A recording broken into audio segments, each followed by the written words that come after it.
Juicy podcast. I'm John Losey, your host and guide, as we explore how we can be present and kind as we do great things. Be sure to like and subscribe and do all that kind of stuff on the Living Life Juicy podcast. You can find us on YouTube and on your favorite podcast platforms. If you want to learn more about what we do with about helping people Growing People podcast on YouTube channel, and the blog to find resources on how people learn and grow and how communities are formed. And lastly, if you want to find out more about the Into Wisdom group, you can go to intowisdomgroup.com. And my publisher would be upset if I didn't hold up the book and say, you can still get your copy of the Pottery Panda Art of Intentional Progress by going to potterypanda.com. You can find it on Amazon, but you get a better price at potterypanda.com, just so you know. Today, we're spending some time talking with Kendra Bostick, and she is doing amazing things. But after working as a social worker and a therapist in schools and in inpatient behavioral health facilities, things like that, she co-founded a company called Kikori and is completing a Ph.D. at the same time. I'll let her talk more about those things, but I'm hoping to learn more about her journey and why purposeful play is so important. And with that, Kendra, welcome. Glad you're here. I looked forward to talking to you. Did I say your company's name correctly? Yes. Yeah, John, wonderful to be here. You have been a name that's popped up throughout my journey. You brought up the idea of journey, and whenever I meet with AEE, Association for Experiential Education folks, I'm immediately kind of transported to this picture of the journey that I've been on. And yeah, it's been wonderful getting to meet you and see you at different points. And so, and I want to hear about that journey. I mean, for me, even though my knees don't bend anymore, my shoulders aren't as flexible as they used to be, journeying and adventuring used to be a big part of what I do. So to me, you'll find imagery about journeys and guiding throughout what I do. And one of the things where I want to start, first of all, is how do you describe what you do? When somebody asks you, Kendra, you're meeting at a party or something for the first time, and say, Kendra, what do you do? How do you explain what you do? Good question. This is also something that has, changed over time and that we're always thinking about, especially when we hear people do a really good introduction of themselves. I am a co-founder of a platform of experiential social emotional learning activities where we provide teachers with activities that involve purposeful play and intentional reflection to help our students connect with themselves and others, build a sense of community, and when that happens, really find a sense of belonging. Yeah, so that's where we're at with our description today. Today that's what you do. But it sounds like the theme that I hear is that you think this concept, and I want to hear more about that in a little bit, this concept of purposeful play is important for kids.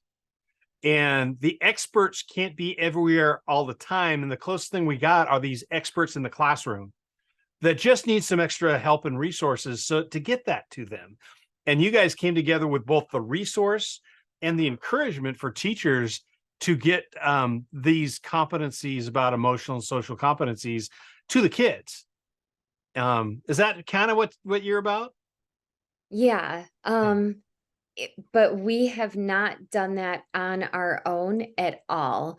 So kind of going back to, where you and I met and where all of this started is the Association for Experiential Education. That is, so my introduction to the AE when I was getting my master's in social work. Some of my professors were members of the AEE, specifically the Therapeutic Adventure Professional Group.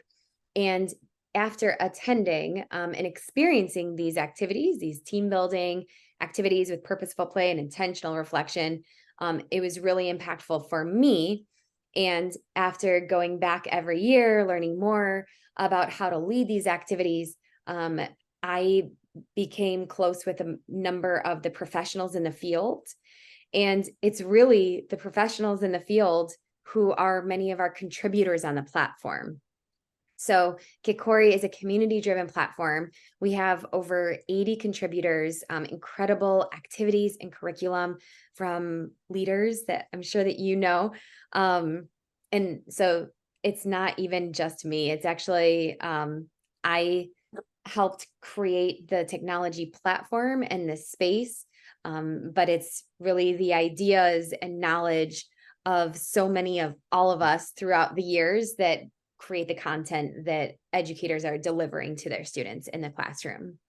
Yeah. So that's, again, go back to the journey.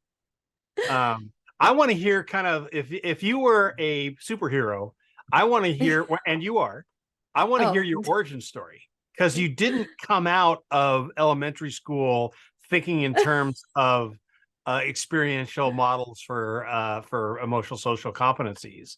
How did you get to where you are? Just tell sure. me the story. Yeah. Oh, um, I am happy to. So funny bringing me back. Well, do you want to do you have any guesses of what happened when I was younger? Um, I you know that you came do from the three Krypton. You came questions, from Krypton, and yeah. Afterwards, I want to do 3 questions, but you but didn't just come make from an Krypton. no, make an educated guess because you said Were origin you story. in a family that camped a lot and was an outdoorsy camp? So I grew up on a river, sixth grade camp Rotary, which was led by, a week of, creating lean tunes, a hike where we had different abilities as part of that, ice fishing, climbing, tons of team building activities. I'll never forget like how like getting the ping pong ball into the bucket, and we had to take a break, and then we learned that taking a break is okay, and then that's helpful, and sometimes you need that space. And on top of that, super shy, so lots of like social anxiety.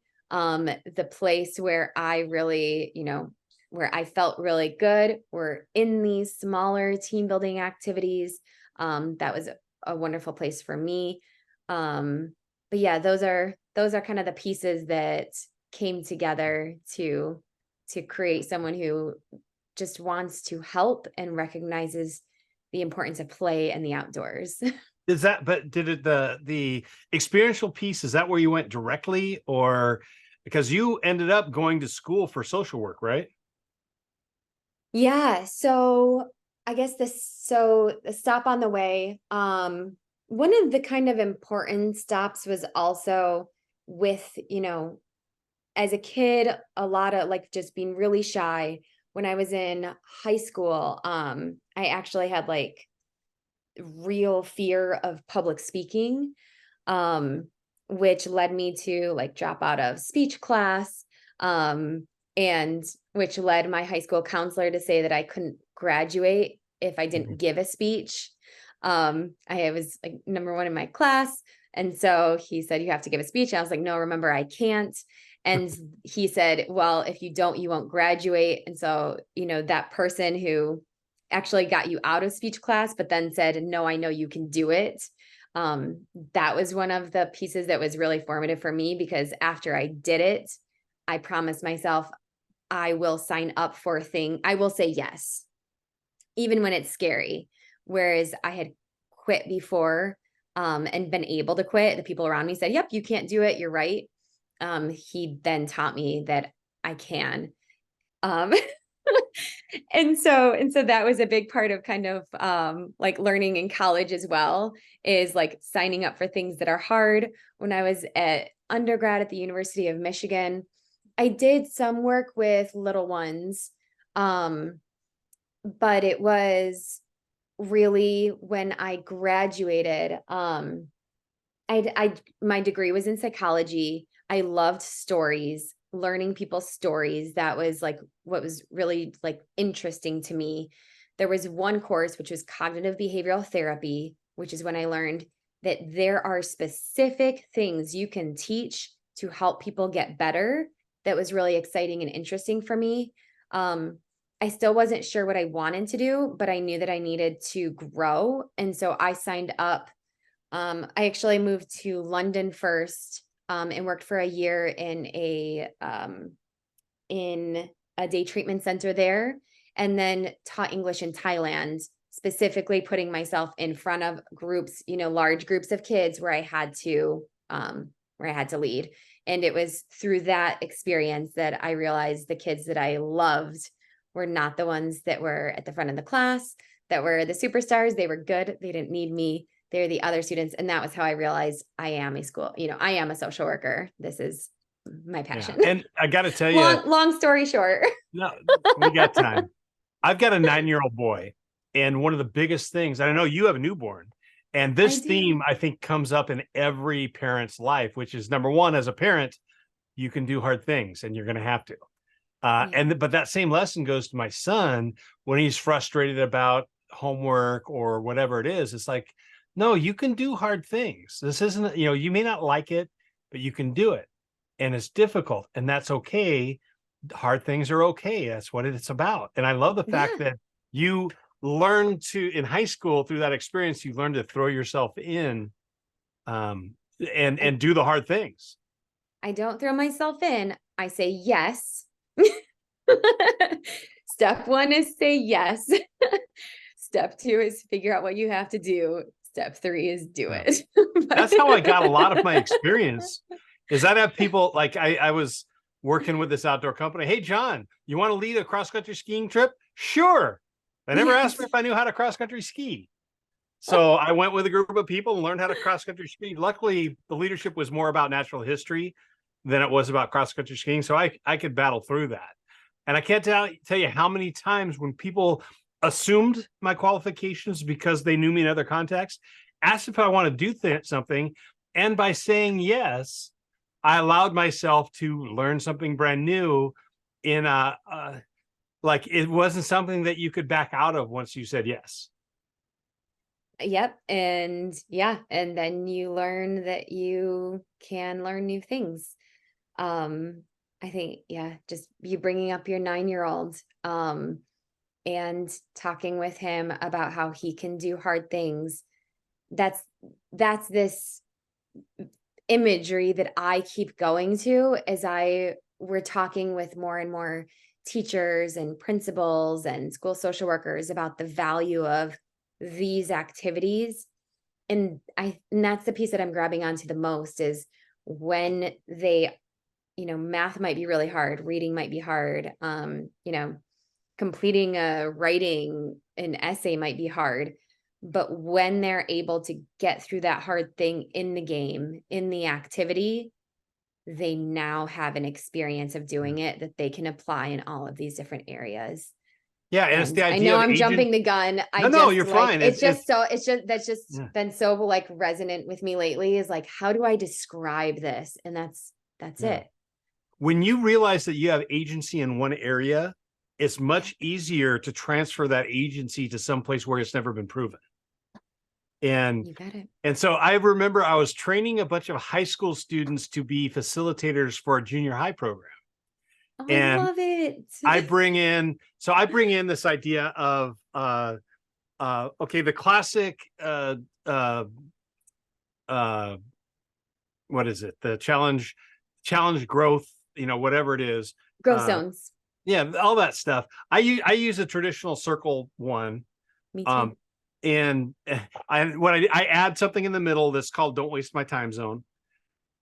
Okay. And "Don't Waste My Time Zone" looks exactly like, behaviorally looks exactly like the retreat zone, where you push people too far and they fold their arms and they get exasperated and they stomp off. Well, when you're boring somebody and it's too easy, they cross their arms, they get frustrated. And so part of the art of facilitation is exploring those differences. So I put that circle, the challenge zone up there in this concentric circles.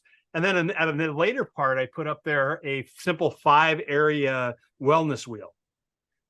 Emotional, social, physical, spiritual, intellectual. And I put that as separate. And this high schooler goes, what if you put the wholeness over the challenge zone models, what happens there? And it just blew me away because it's so important that you're not just going into your growth zone, your comfort zone stuff in one area. You might be totally comfortable in math, intellectual, but when you have to stand up in front of the room and do a problem, you are in your retreat zone socially.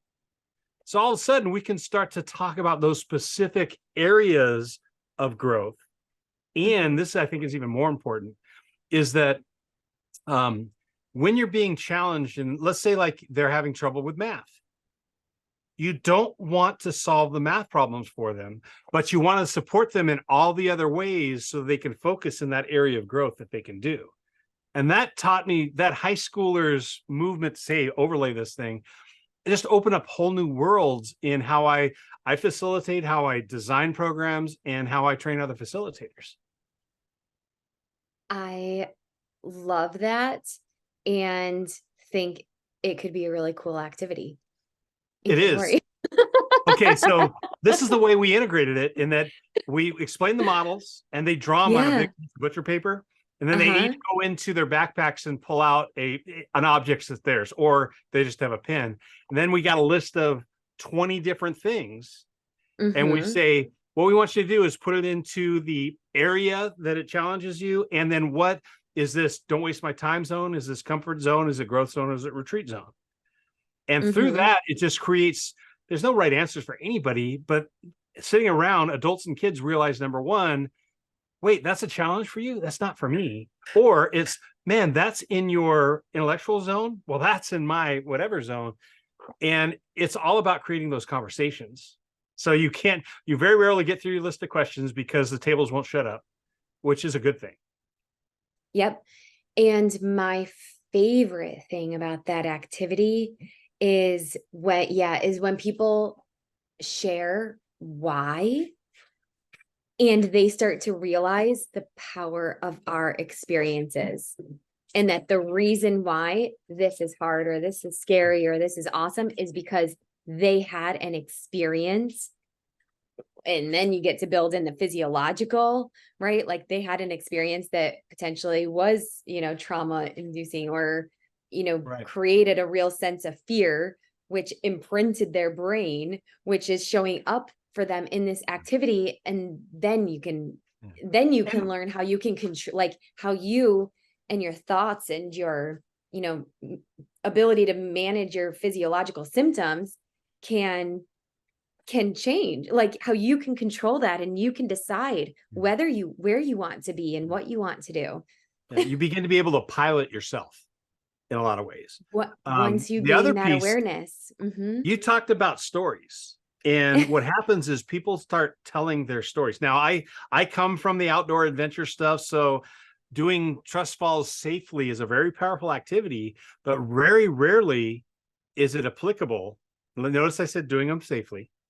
And notice my face, which I don't know that the viewers can see through a podcast, but you just brought up, something real. Well, and the reason why I bring it up is because I very rarely do. First of all, I don't do the trust fall anymore, but I do a variation of it where people are having to have a similar experience without having to dive off of tall things. But more importantly, is people know, if you want to build trust, learn each other's stories. Okay, back to, I don't want to hear your take on trust falls because I get it, but I was back in the day when diving off of tall things was an important part of training facilitators.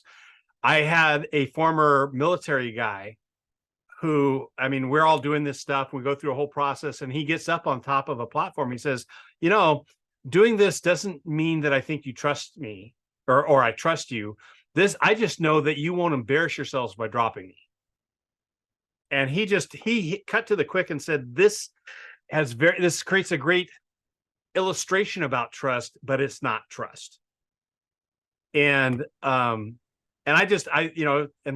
like impacted all of us. We had a lot of great discussions about that, and we changed a lot of the ways that we would do our trust sequence because of that. But again, when I work with adults, especially, sometimes I'll do like Wind in the Willows and some of that kind of physical trust stuff with students, like high school students. But when I'm working with adults, or if ever I get the opportunity, I work in lots of opportunities to tell and learn each other's stories, because that's where I think the real trust will happen. Now, tell me about your expression when I brought up trust falls. I don't know that I ever wanted this to be published anywhere. No problem. One, so after my master's in social work, I moved to Chicago. And John Bourine, who is from Play for Peace, actually helped me find work, doing team building activities during the summer with like middle school and high school groups. And so, yeah, so I had my own group. I'm sorry, there's a bit of background noise where I'm at. Each group, it was always it was in my comfort zone. So remember, my like putting myself in this situation was doing something new that I really cared about, that was really important to me, that I believed in, that was scary. And so throughout the summer, I kept getting kind of like more and more confident, and the trust fall was there. And I ended up just saying, you know what, I'm going to do it. Like, we're going to do it. We're going to be bold, let's go over there. And I learned a couple things from different people. A person went up, I think they had their arms crossed. There was something safety wise that I didn't know to do, is the moral of the story. And her elbows flared out, and one of the catcher's teeth was knocked. And it was, one of the most terrifying experiences as a leader. I'll never forget that. And so, I mean, that was, great. My learning experience on the importance of safety, on the importance of risk management, on all of these pieces that experts know that. Well, and I purposely didn't put a lot of activities in. Like, I've got a couple of books on experiential methods, and I didn't put things in there at the start. First of all, I don't credit any of those as my activities. I say, hey, I learned from all these people. I couldn't point, every once in a while I can point to where I learned one, but ultimately I say I credit all these things, and these need to be done. You need to have some background training to get the most out of these activities. And I wouldn't put some of them in that were high risk if you weren't trained. And when I train facilitators on trust fall type stuff, you hit it on the head. The faller never gets hurt, because even if their arms aren't interlaced or whatever, their fall is broken and their feet hit first. But exactly what you said is the typical injury thing, is the people that are catching. And so it doesn't delay it that much, but it helps. What I do is, first of all, teach them the little trick of interlacing their fingers and bringing them in. Yeah. And it doesn't change much. It just reminds everybody, especially the faller, oh, I've got responsibility here too. Yeah. But man, you bring up a great piece in there. And I think, like, it's not one of those things that you would put into a curriculum for a teacher to do who doesn't have the risk management concepts of a lot of adventure people. But there's so many of this stuff that fits. And more importantly, is the other types of safety that need to be put in there. But before I want to hear more about the whole intentional play thing. But how did you go from social worker to like digital entrepreneur? Also was not an overnight occurrence. It's a journey. It's a journey. So fell in love with the activities, went back to the AEE every year almost. I was living in Chicago, working in Chicago schools. And so I was able to go to the Teams conference, the Northwest Teams conference, got to see Jennifer Stanchfield, Amy Clymer, Chris Cavert, all coming to conferences there. The really life-changing moment was, I guess it's kind of a fun story. So last workshop, last day at Chattanooga, AEE, met a wonderful school counselor was telling him just how much I loved a woman named Lori Frank. She focuses specifically on using these activities and adventure within the classroom. And he told me, "Oh, that's my wife." And so I had been talking with Bert Zipper. I was in Chicago, and he told me that she was planning one more of her Journey Toward the Caring Classroom cohorts up in Madison. And I was able to go and get to stay with them and experience really just incredible like training on community building, group development, and creating a sense of community ourselves as teachers, and then having her book of activities. And so it was at the end of that that training that we needed to create something for our own practice. I said, what I really need now that I've learned that there are different types of activities that you can use to support students and where they're at in their group development. I need, a ring of icebreakers, ice melters, as Lori calls them, a ring of problem solving initiatives. And I think any good idea. I was really lazy, and I was like, what a pain, to to cut these and laminate. Oh, I really don't want to spend a Saturday doing that. It'd be so much easier if it was an app. Right.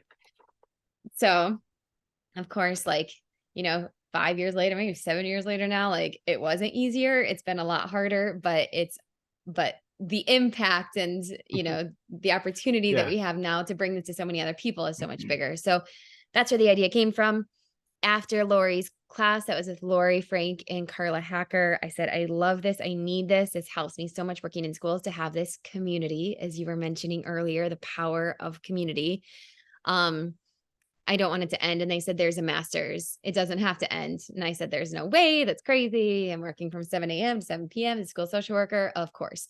So it was a master's course led by Carla Hacker, where we spent 1 weekend a month in Black Earth, Wisconsin, where we were, spelunking, going into caves and climbing and spelunking, practicing these activities, learning more about that community and group development. And that was where I met my co-founder. So Bryn Lottig has worked for probably 20 years now, leading these activities on high ropes, low ropes at Camp Manitowish, leading professional development for teachers. She worked as an adventure coordinator in an experiential EL school, experiential learning school, expeditionary learning school. I'm sorry. And she said, you keep talking about this app. I would like to help you. And I said, that means we can do it, because once you have a buddy, anything is possible. I met someone who was a developer at the time, and I moved to Chile. So, it was really, again, still wasn't really in the entrepreneur kind of mindset. I had wanted to work in international schools and really practice leading these activities. But I was able to, during the winter, taught English to adults instead of teaching within schools.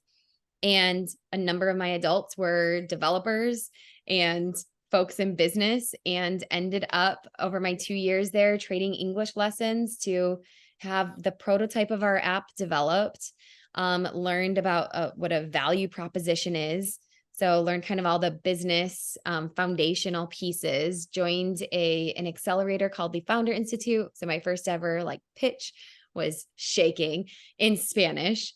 Found a co-working space with heaps of free lessons on how to run a business and learn about technology.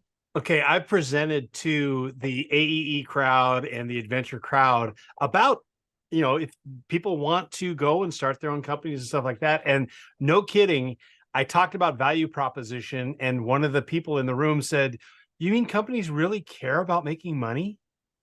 And it's like, and you want to consult with businesses, you want to charge 3 times your regular fee to work with a business and not change your program at all. And it was like, that's the biggest lesson. And even for me, is if you don't understand the business, you can do your business, but can you run your business? And it sounds like you stepped into a great like learning laboratory that helped you right along the way. Yeah. Now got a question when you form a partnership and then leave the country, but other than that, run to Oh, you met with we Bryn formed and we formed it while I was deep in Chile. That was like 6 months in, and we learned, I mean, forming a business is the easiest part of anything to do with running a business. well Filling that out and some paperwork for an I LLC would actually that's is like not that difficult. that'd be one of those things that would be like if we did the whole person model on this and where the challenge was, most people who don't come out of social work and experiential learning would highly disagree with you on that. Because the ones that start with the business prowess, they have the hardest time with the interactions and systems that are developed because they forget that there's people involved. And Mhm. your partnership, and I had a chance to talk with Bryn on this podcast a little bit ago, and Oh, I yes. think it's wonderful to hear both your sides on this because both of you are all about the relationships first. And I Oh, hear yeah. about how you run your business and meetings and all that kind of stuff. And I think most of my consulting is with businesses who don't get that side of it. And they've Yeah. created systems with and forgot about the people as Mm. part of the systems. So we're at the point of the story where your journey down to another country, and you and Bryn were still working together on getting this running, but you were getting Mhm. all kinds of experience pitching in a foreign language and trading skill sets and competencies. Um, so what happened next? What happened when you came back? Yeah, so the reason I came back, I Play for Peace is one of our partners in all of this, and their founder, Craig, is really close with Dr. Michael Gass, who's at the University of New Hampshire. So I was able to meet Dr. Michael Gass at our NAEE, where that's actually where we first where we first exhibited, and shared with him my dream is to measure the effectiveness of using these activities. Well, I think it's the time I said I want to prove, right, that using these activities work. Now I say it in a less biased way. Um, and yeah, and I'm creating a platform, and how can I do that? And after talking with me throughout the conference, he ended up inviting me to the University of New Hampshire to get a doctorate to work together with him. Um, and so yeah, that was really my welcome back. Within a week at the University of New Hampshire, I was introduced to Ian Grant at the Entrepreneurship Center. I got involved in the Social Venture Innovation Challenge and the Holloway competition. So those were competitions where I'm again like developing the company, was able to meet advisors in New Hampshire. There's also the New Hampshire Tech Alliance, which is where Bryn and I did kind of like speed dating with investors event, where we were able to build relationships. And so it kind of just became a bit of yeah, a snowball where people heard about it, people were excited to get involved, and we kept bringing on folks who really believed in this active experiential approach, and saw the importance of this, from their past lives and their kids' lives in their schools, and wanted to take part. Yeah, that's a lofty goal to find that evidence because this is the type of stuff that's really difficult to isolate impact. And well, on my side of things, from a business side of things, we talk about ROI. And for me, return on investment is a simple formula, but when you talk about leadership or emotional social factors, all that kind of stuff, it's very difficult to prove or isolate the impact of your program because there's so many things that are involved. And then on the investment side, to monetize that impact. Man, so if you come up with, Yes. I want to hear about your research because I do that. I'm stuck there with coaching and with leadership development programs because there's, when you put a program together and you do program evaluations, most people do smile sheets. Hmm. And regardless of what questions you use on that little survey that people leave, All it is saying is whether they liked you or not. Doesn't tell you if you did anything. And then if you're really ahead of the game, you might do a knowledge check to see if you pass along any information. You do now doing a final exam where everybody passes doesn't tell you anything about the impact of the program. You need to do a pre-test and a post-test and then see if there's a delta. And there's two more layers of good evaluation of a program, which is, did they go back and apply it? Was there behavior change? And did that behavior change get the results that you intended? And very few programs do those second two. Yeah. Well, you've and got that's to where set your goals, right? You've got to set your goals from the beginning. And not just setting goals, you need to make sure that those goals are stated in a way That's what I was that's gonna say. measurable, and that you picture what success looks like. You say, if this is successful, we will not only see these behavioral changes when they go back and, whether it's back home or they go back to their regular work, whatever, we need to see these changes, and we need to see these benchmark changes, like efficiency changes, customer satisfaction changes, test score changes, intervention changes, all that kind of stuff, because you might be training you might get the right behaviors. But if those behaviors don't lead to the results that you're looking for, then you need to revamp your program. And oftentimes people see assessments or evaluations as, oh, we're checking the learner. No, these evaluations are all about fine-tuning the program. They're not about testing the learner. I saw these LinkedIn articles, these AI-generated LinkedIn articles that talked about assessments. And they're saying, here, this is how you make an assessment. I said, number one, if you aren't trained in assessments, don't make them, because you're just going to do damage. And they would talk about, make sure that it's inclusive, because you want to make sure that you're fair to the learners. It needs to be inclusive, but it's not about the learners. It's about your work product. So sorry for geeking out. I'm jealous because I want to hear what you come up with on how to measure these very difficult topics to measure. Yeah. So schools have their own standard kind of variables that we can measure, that are always there for us. So that's, attendance rates, disciplinary referrals, grades, nurse visits, some of those pieces. There are heaps of assessments that are available. There's one in particular that I really love, which is called the Holistic Student Assessment, which has four key areas, 4 key pillars based on the Clover model. And those are a sense of belonging, sense of assertiveness, or I like to think of it as like identity, and then active engagement and reflection, which of course is, really important in our field. Yeah. And I think, starting off with a lot of people, when they design a program, they'll say, hey, they want us to design a program. Let's design a program. And then they go into, how are we going to evaluate the program? And I'm a believer in program development. First, you need to establish what success looks like. Then you establish how you're going to measure it. Then you make the program.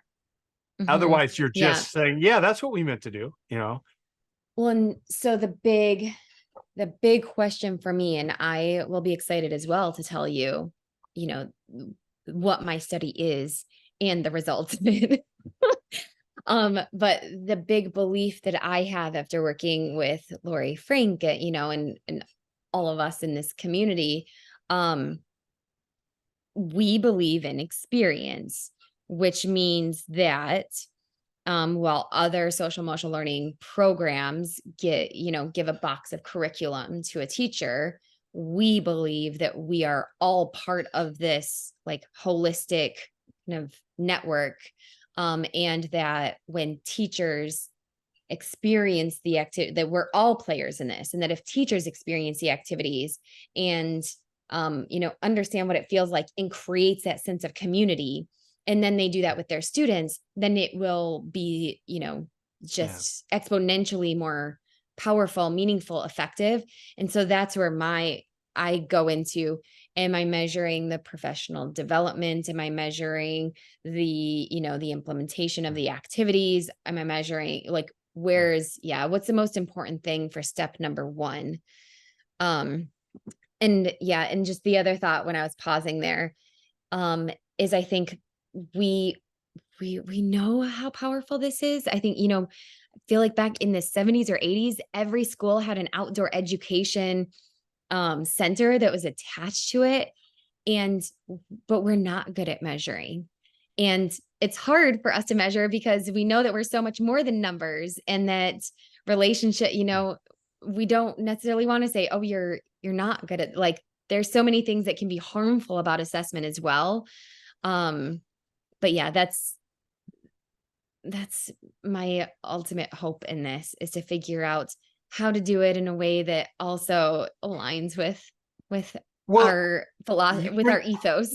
Yeah, you bring up such, I mean, we know intuitively the power of experience, but then like you talk with somebody from AEE, for the most part, they define experience as outdoors and adventurous, or, and all the props and all that kind of stuff. So defining what is experience, if a teacher understands that the students are having an experience when they lecture, that is an experience that can be processed, as long as you create the openings, that the same sort of an experiential learning cycle, whatever words you use, where that's just a piece, it's not the whole.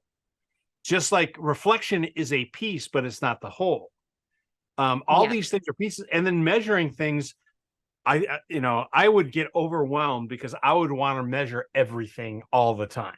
Well, don't ask any of my teammates about me and my issues in decision making and Well, but the thing is, because it's all so cool and interesting. 100%. My master's professor called me a bulldog in a butcher shop because I like take a bite out of everything and leave everything a mess. But the discipline, my team is laughing right now hearing you talk about this because couple of things. One is figuring out, again, it's, that there was no such thing as multiple priorities before the early 1900s. It wasn't until industrial psychology that people started talking about priorities in the plural. So it was one thing. And then you could have underneath that things that, but you only had one priority. And that was important as I started coaching people is, you know what? We don't want to fix everything. We want to fix the first thing. So let's talk, once we frame it up, let's talk about the first 1, 2, maybe 3 things that we could do. So in this, it's like, I know everything needs to be measured, but what needs to be, what could be measured first? If there was a sequence or a priority, what's first? Then I ran into Donella Meadows' work at MIT on systems thinking, which led to there's a whole kind of school of systems thinking that brought out the whole fifth discipline and others.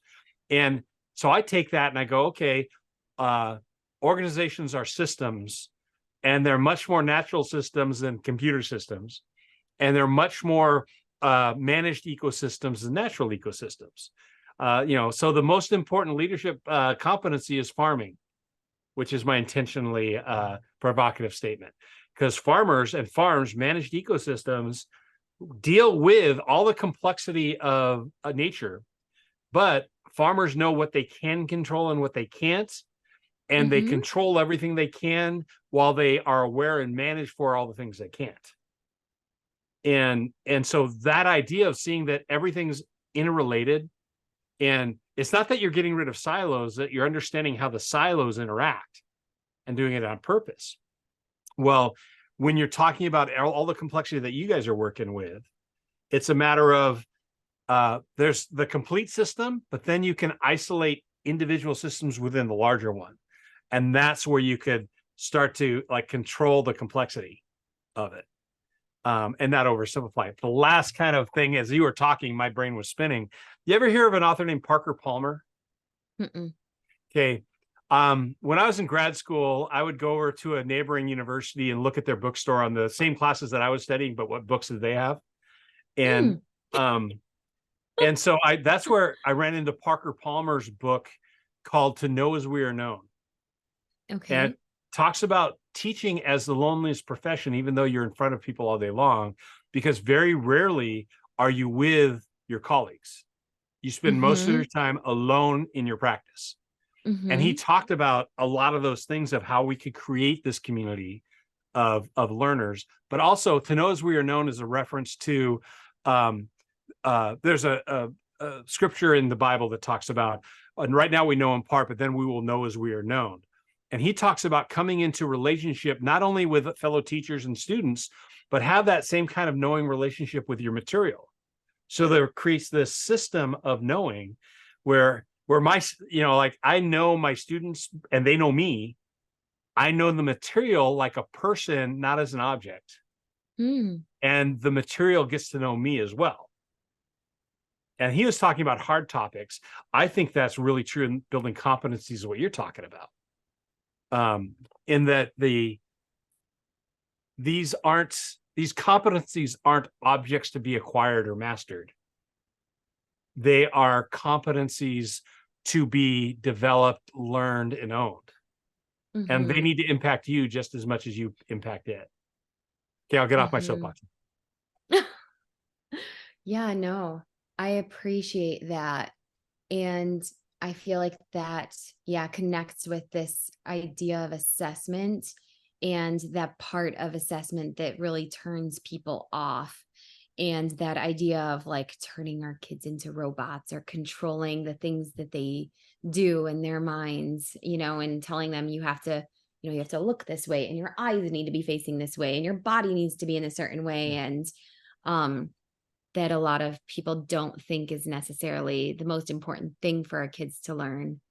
Um, yeah, it's hard. It's hard figuring out what, who decides as well, who decides what our kids should be learning and whose values those reflect. I mean, that's the biggest thing that I got out of my doctorate education and reading is being thoughtful about, yeah, what are our I can statements, what are the skills that we're teaching and whose values do those represent, which Yeah. makes this all Yep. even harder and more important and harder.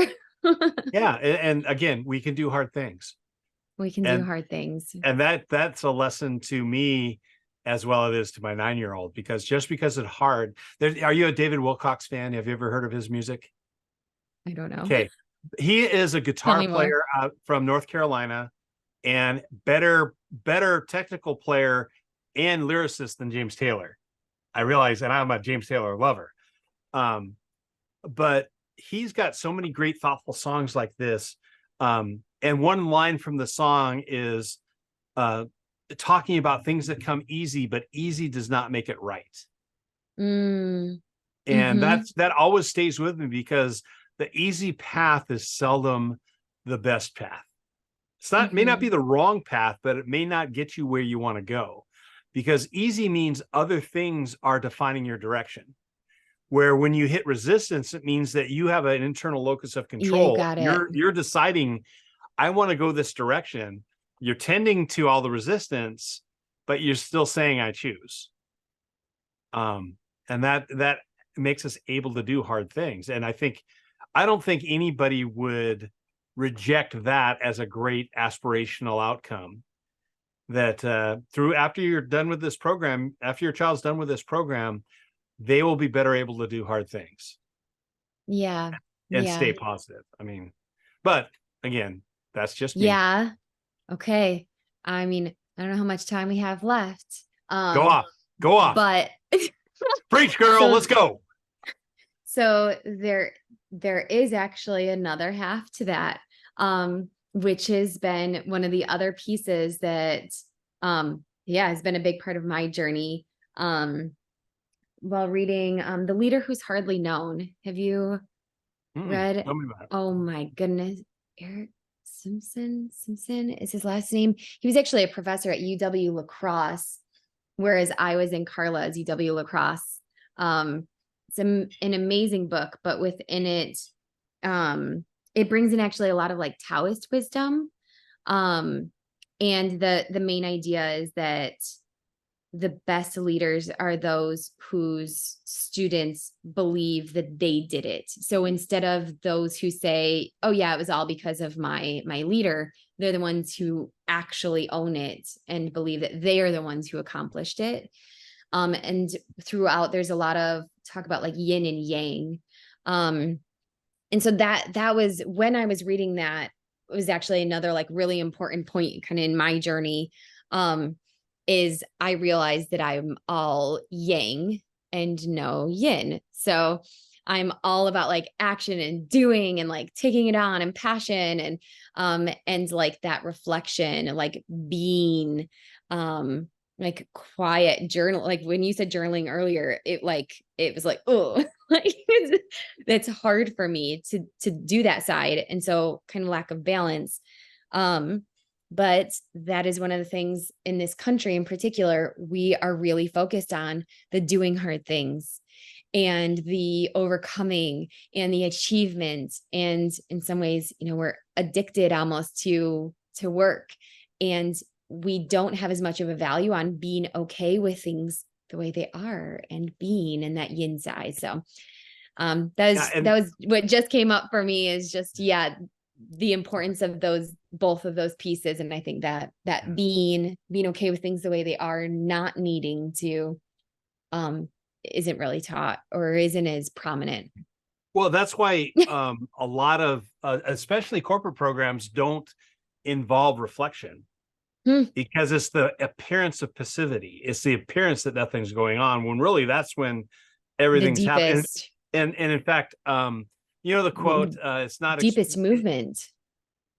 Deepest movement takes place. The deepest movement. Well, yeah. And you don't learn from experience, you learn from reflection on experience, which is, I still haven't found where it's actually written. She said it's Dewey. No, I mean, I've looked in Dewey. Oh, interesting. And there's all that sentiment that's involved. We all use that phrase and accredit to Dewey, and I think that's fine. I just think it's interesting that it's become kind of canon, even though there's no book, there's no speech, there's no letter where he uses that phrase. So I think we gotta measure it. You can own it. I just want to measure it. That's what we got. Oh, we gotta. Yeah, do that research. But so when I was in grad school, and again, I talked about Parker Palmer, and in undergrad, I was introduced to a guy named Henry Nouwen. Okay. So Henry Nouwen was a professor of theology at Yale, and then started working at this LARC community, it's called, where he was helping emotionally and physically challenged people, adults, severely. And eventually he ended up quitting his professorship and just being a monk. And and so he wrote lots of great stuff. Amazing stuff, really impacted how I think about everything. But then Parker Palmer wrote a book called The Active Life. Where basically it was a response to Nouwen saying, we're not all monks. Yeah. So how can we have this, the subtitle, A Spirituality of Work, Creativity, and Caring. And he talks about our bias, our action bias. And he says, in order to get to that reflective place, you don't have to be a monk. It can look differently. And there's this empowering piece of, I think that whole idea of yin and yang, that idea of action reflection. And as a matter of fact, it goes into my understanding of praxis, action, reflection, and theory, because oftentimes we just do action reflection and we end up forgetting that people have thought about this stuff before. Yeah. So when I talk about mastery, it has to involve experience, action, reflection, which means, time on task. It means doing stuff, and theory, which means training. So any kind of mastery you need to have, and this comes from scuba diving of all places, you need to take the classes. And that's mostly what people do. Oh, you passed the test, you're a master. High stakes test. You need to have, not only do you need to, so you take the classes, then you actually have to demonstrate skills. So you go in the pool, you go into the water, and you show all the skills that you learned from the class. But even so, if you pass the class and you demonstrate the skills, you can't progress until you have a certain number of log dives. So that's all those things wrapped up. And in order to gain mastery, you need to do all those things. And so, yeah, you can take the class about empathy, and then you could demonstrate some of the skill competencies around what empathy looks like. But that's when that whole journaling of the reflection piece comes in. You need to show over time you've been able to apply those skills in new and novel situations. So that's how scuba diving impacted my understanding of mastery. I love it. Yeah, I'm so curious. Like, what's the course? What are the pieces that you pull out?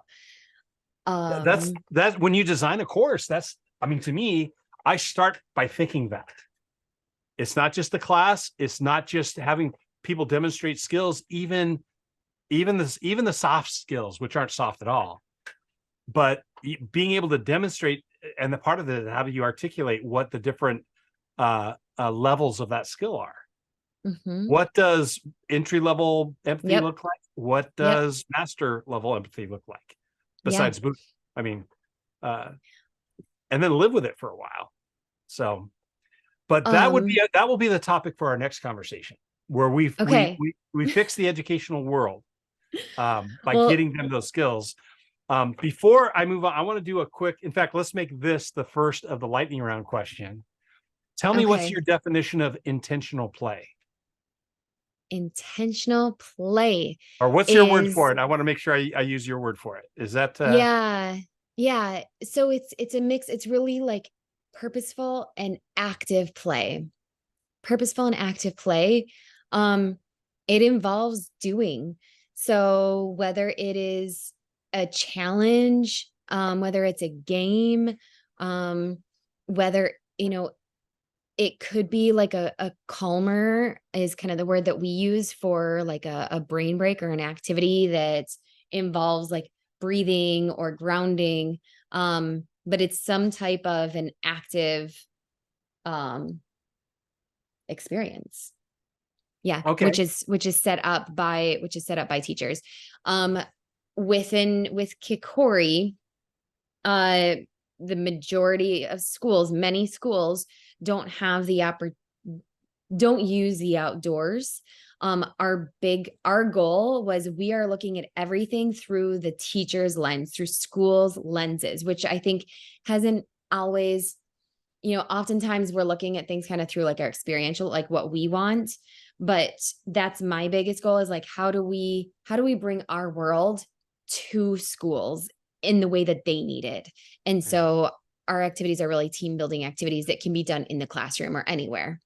Well, and my child's school is in the International Baccalaureate program. Oh, I worked in an IB school and I was trained in it, and it is so amazing. Oh, it's so brilliant and comprehensive and thoughtful. And exactly what you do.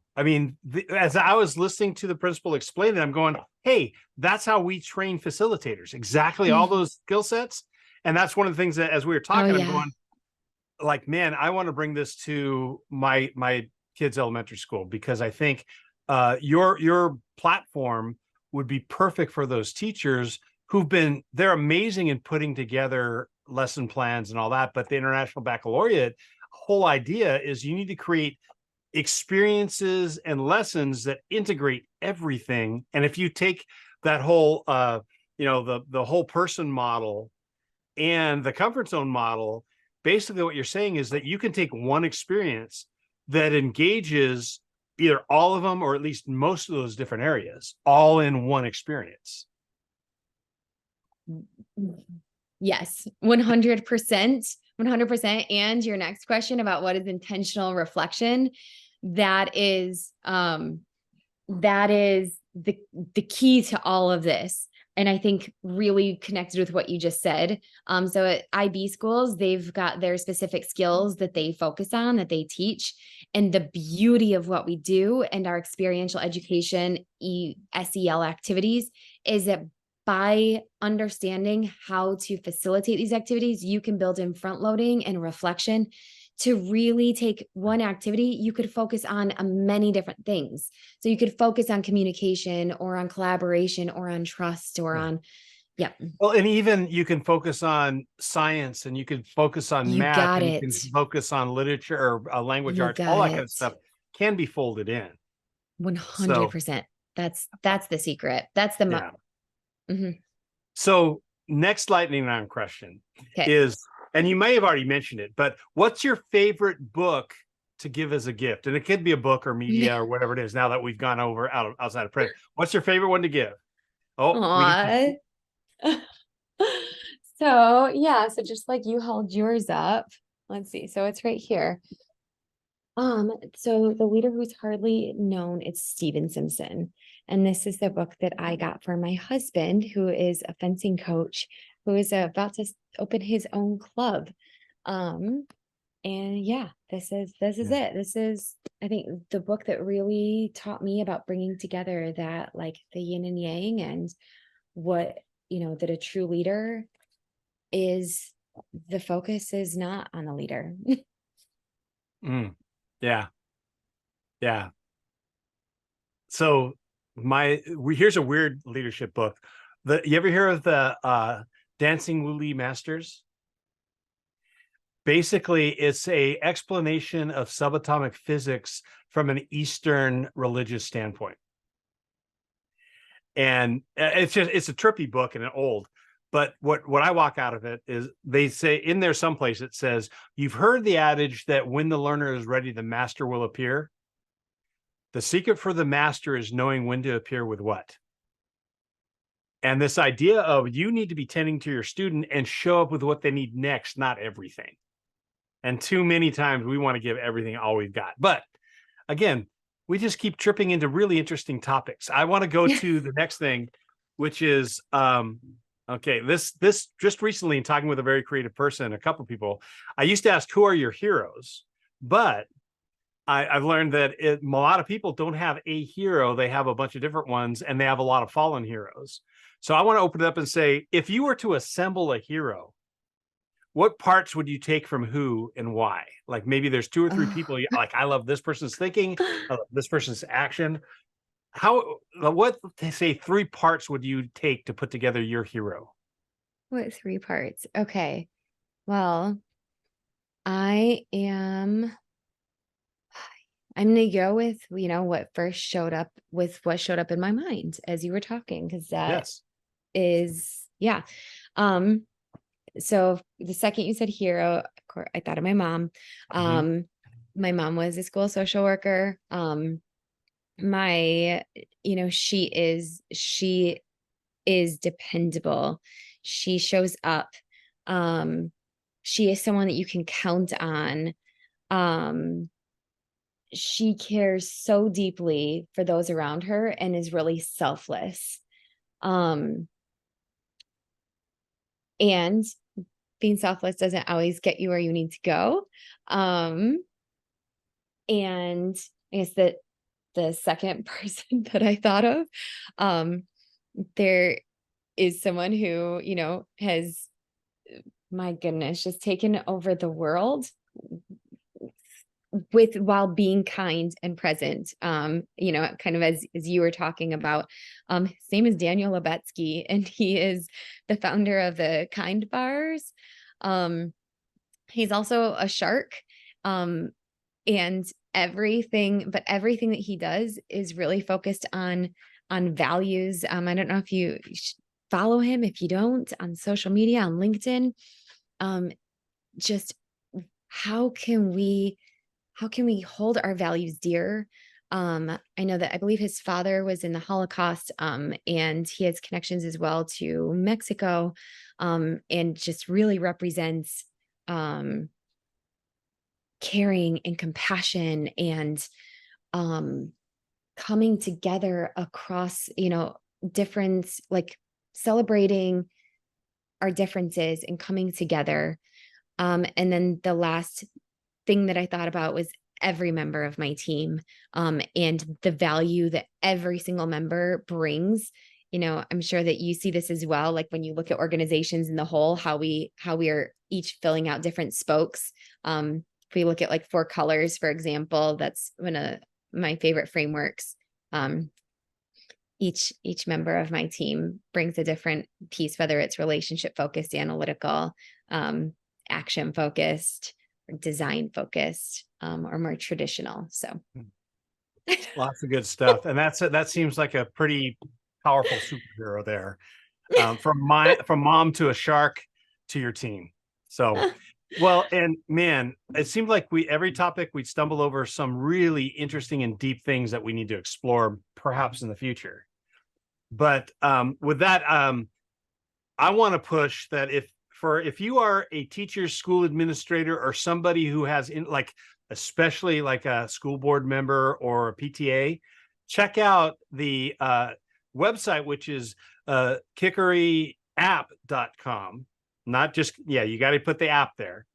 What's Kikori taken? Is that do you know what? I actually don't know that it's taken. I've looked at it recently. There is one other Kikori, which, when you're starting off a business and there are things that come up, you don't understand exactly kind of how big they are. There's a Kikori whiskey, which really, when you put into the search bar Kikori, we thought that was kind of funny. Like if plan A, if our Kikori platform doesn't work for you, you've got a plan B. It's called Kikori whiskey. But yeah. So we are Kikori app, but it is available on desktop as well as Apple, Android, and tablets. Cool. And that's where most teachers live, I think, is the desktop world. And then also you can find her on LinkedIn. Just search for Kendra Bostick and you'll find her LinkedIn stuff. And I want to encourage you again, if you're in education, check out this platform because I think it's very useful and makes it user-friendly. It's not mystical, it's practical. So want to encourage everybody, be sure to like, subscribe, follow, comment, all that kind of stuff so that this gets a broader reach. But with that, thank you so much, man. What a great conversation. Thank you for having me. I look forward to learning more as well about all of the work that you're doing and talking about assessment with you and seeing how we can, bring this to more folks around the world.